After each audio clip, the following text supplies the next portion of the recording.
Hello, Max here and welcome back to Blue Watch, our weekly stop for Overwatch news. It's been a bit of a slow news week and there has been a recent history of me preparing a news video and Blizzard dropping gigantic bombs literally minutes after one of these videos goes live. So this week I delayed it a day. Sneaky, I know.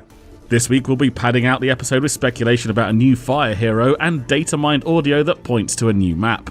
We'll be looking at the end of the competitive season and the Overwatch World Cup. But first, there is a distinct lack of Canadian heroes. Eh? Malice took to the forums to say, as most of the First World and members of the Third are represented in the various characters, I am curious on any Canadian characters that might be floating around. Lucio has taken the hockey skin, however, as a Canadian myself, I would happily accept a bearded lumberjack type character. We are hearty people. I will say there are more unrepresented First World countries in Europe than heroes in the game at the moment, so I do take issue with your most of the First World statement. Ireland, Luxembourg, Austria, Finland, Italy, Spain, the list can go on quite a bit longer. And yes, Sombra is Spanish for shadow, but everything at the moment points to Sombra being Mexican. Shockingly, there are different countries that speak the same language, although sometimes I do find it hard to believe. Just to be clear, I am all for a Canadian hero. I just thought the statement about how many countries are in the game already was incredibly incorrect. In fact, I'm all for new heroes of any nationality that isn't yet represented in the game, and I don't mind what order they are released in. Whatever stereotypes they're going to play up to, I'm sure will provide endless entertainment, but if they do put a male Canadian lumberjack in the game, I would demand they have high heels, suspenders, and a bra for at least one of their skins. Season 1 ends on August 18th at 12 AM GMT, that's 1 AM for us Brits, 2 AM for the Central EUs and 5 PM on August 17th for you West Coast NAs. Everyone that completed their placements will get a player icon and spray, and those who manage to get into top 500 at any point during the season will receive an additional player icon and spray. We will also be given competitive points based on the highest rank we achieve during the season.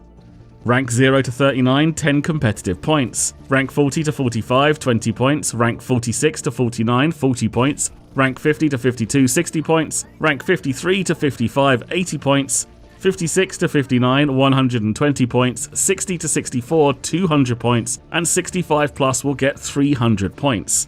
This means anyone at rank 65 and above will get enough points to buy a golden gun outright.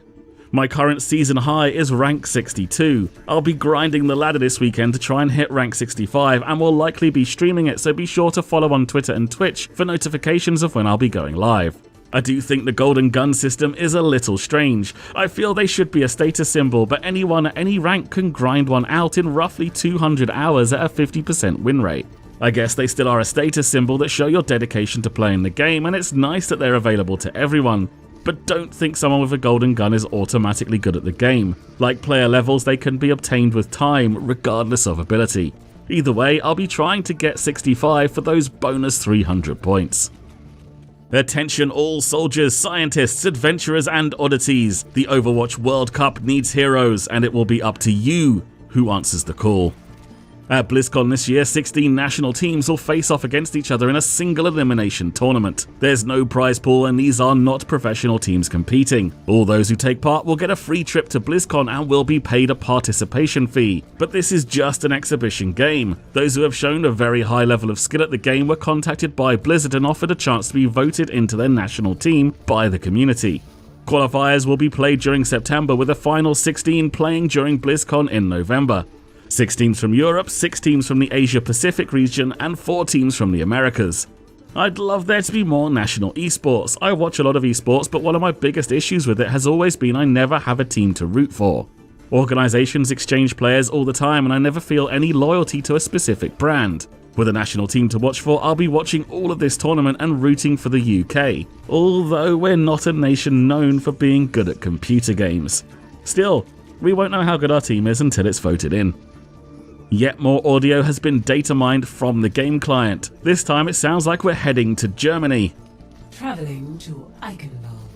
Eichenwald translates to Forest Oaks or Oak Forest. The community has been pretty certain a new map will be announced at Gamescom next week. Previous audio was found to indicate this map would be called Black Forest, a mountain range in southwest Germany. There was also other audio to indicate we would be travelling to a map associated with the German hero Reinhardt. It does seem like they may have changed the name from Black Forest to Eichenwald, but I guess we'll have to wait till next week to find out for sure. And finally, yet more audio that indicates some kind of damaging fire ability either coming into the game or being tested at Blizzard HQ. Here is the current audio in-game for being frozen by Mei.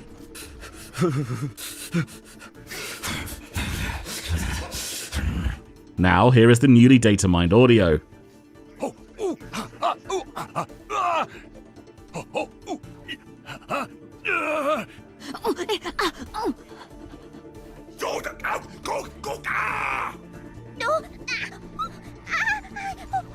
Could this be a fire hero similar to the Pyro in Team Fortress 2, or is it just going to be a single ability? Will Sombra be able to create an area of fire that will damage enemies that stand in it, similar to a Molotov cocktail in Counter-Strike? The big question on my mind is, will fire counter ice? Will fire abilities be able to put Mei out of her cryo-freeze or melt her ice wall? That does seem a little harsh to be able to negate an invulnerability spell, but I'm sure there are plenty of you out there that would love to see the little Ice Queen melt away.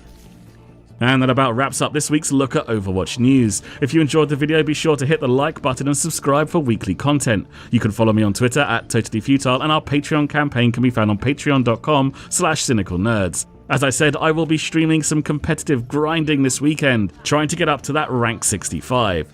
You will be able to find me on twitch.tv/cynicalnerds. Until next time, take it easy, and I'll see you soon. Victory.